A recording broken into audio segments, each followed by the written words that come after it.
Hello my friends, Medinipur থেকে moon Bhattacharya চলে এসেছি আবার টাইম পাস টাইম চ্যানেলে। তোমরা সবাই কেমন আছো?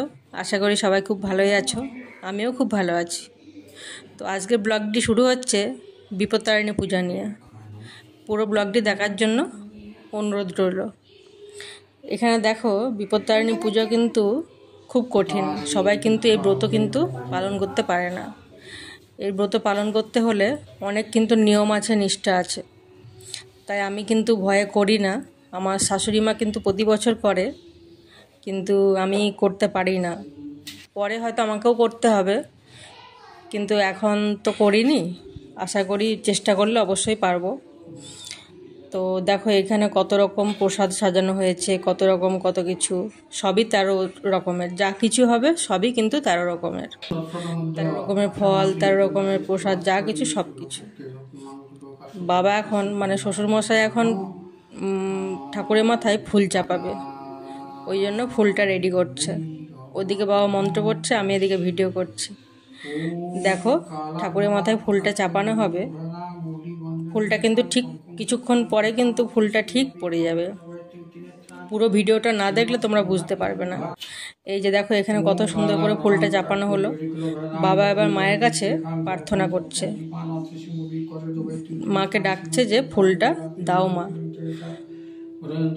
দেখো, একটু পরে ফুলটা ঠিক পড়বে।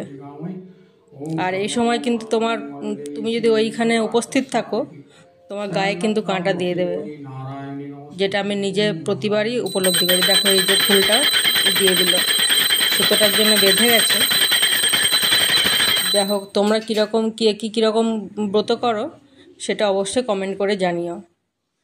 আমাদের এখানে কিন্তু অনেক নিষ্ঠাভাবেই পালন করা হয়। আমাদের গ্রামে মা ঠাকুমারা খুব একটা বিপত্তারিণী পূজা করেনি, ছোট থেকে দেখিনি। এখনই দেখছি যে শাশুড়ি মা করে, তাই বিয়ের পর থেকে শাশুড়ি মাকেই করতে দেখি। এখানে দেখো, পূজা প্রায় শেষের দিকে। এখানে কিন্তু ভোজ্যিও দিতে হয়। তোমাদের যদি কেউ ব্রত করো, ভোজ্যি না দিলে কিন্তু ব্রত সম্পূর্ণ হবে না। তাই ভোজ্যি তোমাকে কাউকে না কাউকে দিতেই হবে। এই যে দেখো, খুব সুন্দর করে সাজানো হয়েছিল। আমার মেয়ে এখানে ধুনা দিচ্ছে।